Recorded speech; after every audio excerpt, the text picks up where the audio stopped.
Hello, bonjour, merci, efkaristo. Thank you for the introduction.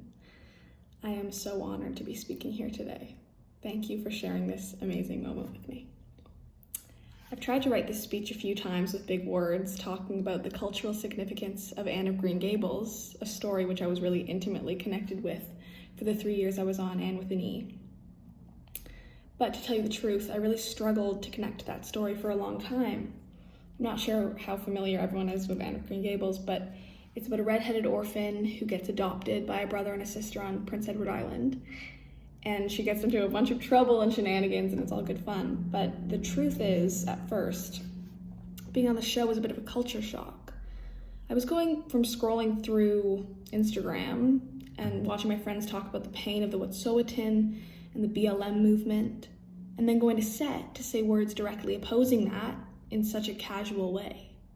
Like my character Jane Andrews and my family, we don't like gingers because they remind us of Irish immigrants.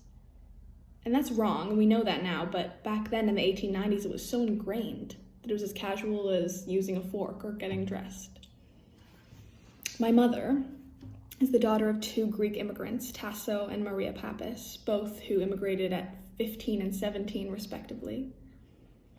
Being born to an immigrant family holds its own identity, one that's not quite Canadian, but not quite Greek. And I lived somewhere in the middle of that for a long time. When people asked me who I was, I would say I'm Greek. And it's very Canadian to have an identity crisis, so I felt right at home.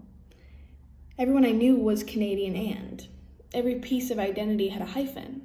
I wasn't Canadian, I was Greek Canadian. That's why I loved my time on Anne with an E, because this story about a young redheaded orphan became so much more after our 2nd season.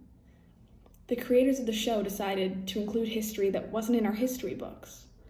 We saw more than just a young white girl with red hair. We were introduced to the character of Sebastian, a Trinidadian immigrant, and then to Caguette, a Mi'kmaq girl.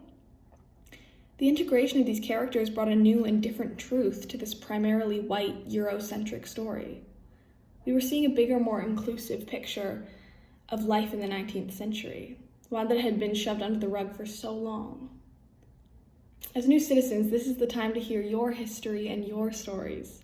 This Canadian mosaic is looking for more pieces. It's important that we are Canadian and. I'll leave you with one small story. It's not mine, but it's my grandfather's. And it's one that really reminds me that I'm Canadian and. The first and most important thing you have to know about my grandfather is that he's an amazing cook. And he will eat pretty much anything, except for green peas. It was 1959. He had just recently immigrated from Greece and found a job as a waiter in Toronto. With his best friend and my uncle Nico, the two had saved just enough money to afford a short trip to Montreal. And they were really excited to try Quebecois cuisine. So they decided to go to a bistro just across the street from the train station. They sat down, looked at the menu, and realized, obviously, it's entirely in French. So, more than the little English they knew even less French. And trying to muster up the courage to say something and not wanting to feel like foreigners, because at the time they had both experienced some aggression for being immigrants. They tried to remember anything they knew in French.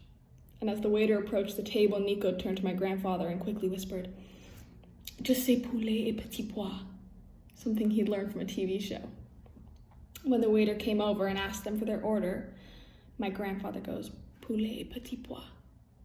When the food arrived, sure enough, they received poulet et petits pois, chicken, and my grandfather's only aversion, green peas.